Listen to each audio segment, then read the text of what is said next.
उपरोहित जीवनार बनाए, छरस चारे विधि जसे श्रुति गाए। माया मय तिहि कीन्ह रसोई, पिंजन बहुगनी सकै न कोई। उपरोहित जीवनार बनाए, छरस चारि विधि जसे श्रुति गाए। माया मय तिहि कीन्ह रसोई, बिंजन बहुगनी सकै न कोई। पुरोहित ने 6 रस और 4 प्रकार के भोजन जैसा कि वेदों में वर्णन है बनाया। उसने मायामयी रसोई तैयार की और इतने व्यंजन बनाए जिन्हें कोई गिन नहीं सकता। इस प्रकार यहाँ भगवान शिव माता पार्वती को प्रभु राम कथा सुना रहे हैं और यहाँ प्रताप भानु राजा की कथा सुना रहे हैं। इस प्रकार प्रताप भानु के महल में कालकेतु नाम का राक्षस पुरोहित के रूप में होता है, जो 6 रस और 4 प्रकार के भोजन जैसा कि वेदों में वर्णन है वह भोजन बनाता है। उसने मायामयी रसोई तैयार की और उस महामायावी राक्षस कालकेतु ने इतने व्यंजन बनाए जिन्हें कोई गिन नहीं सकता। विविध मृगन करे आमिष रांधा, तेहि महु विप्र मासु खल साँधा। भोजन कहूँ सब विप्र बुलाए, पद पखारे सादर बैठाए। विविध मृगन कर आमिष रांधा, तेहि महु विप्र मासु खल साँधा। भोजन कहूँ सब विप्र बुलाए, पद पखारे सादर बैठाए। अनेक प्रकार के पशुओं का मांस पकाया और उसमें उस दुष्ट ने ब्राह्मणों का मांस मिला दिया। सब ब्राह्मणों को भोजन के लिए बुलाया और चरण धोकर सादर सहित बैठाया। इस प्रकार यहाँ भगवान शिव माता पार्वती को कहते हैं कि वह प्रताप भानु राजा के महल में वह कालकेतु नाम का राक्षस पुरोहित के रूप में भोजन बनाता है। वहाँ अनेक प्रकार के पशुओं का मांस पकाता है और उसमें उस कालकेतु दुष्ट ने ब्राह्मणों का मांस भी मिला दिया। इस प्रकार वहाँ सब ब्राह्मणों को भोजन के लिए बुलाया जाता और उनके चरण धोकर सादर सहित बैठाया जाता। परोसन जब ही लाग महिपाला, भई आकाश बानी तेहि काला। विप्र वृंद उठी उठी ग्रह चाहू, है बड़ी हानि अन्न जन खाहू। परोसन जब ही लाग महिपाला, भई आकाश बानी तेहि काला।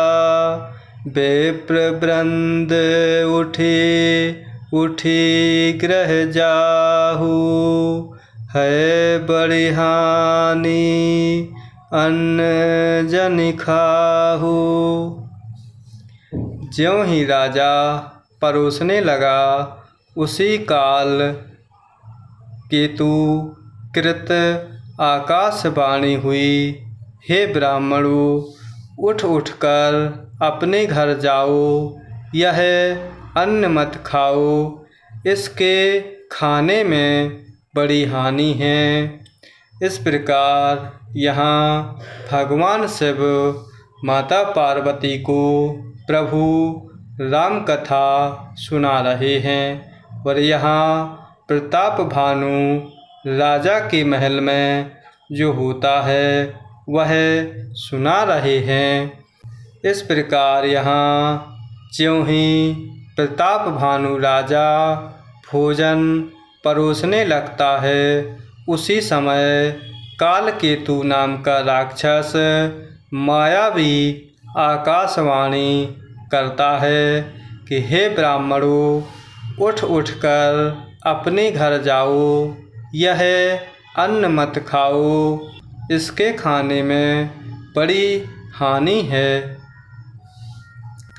भयउ रसोई भूसुर मासु, सब ध्वज उठे मानी विश्वासु।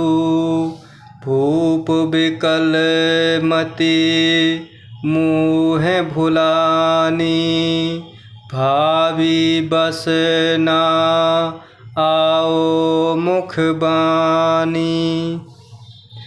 भयउ रसोई भूसुर मासु, सब ध्वज उठे मानी विश्वासु।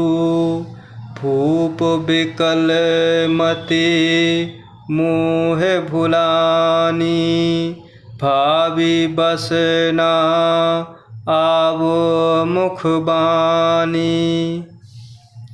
रसोई में ब्राह्मणों का मांस बना है। आकाशवाणी का विश्वास मानकर सब ब्राह्मण उठ खड़े हुए। राजा व्याकुल हो गया, परंतु उसकी बुद्धि मोह में फूली हुई थी। होनहार बस उसके मुँह से एक बात भी ना निकली।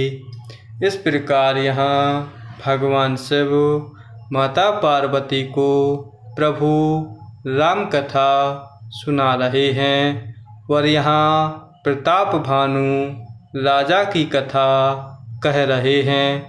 यहाँ प्रताप भानु राजा के महल की रसोई में ब्राह्मणों का मांस बना है।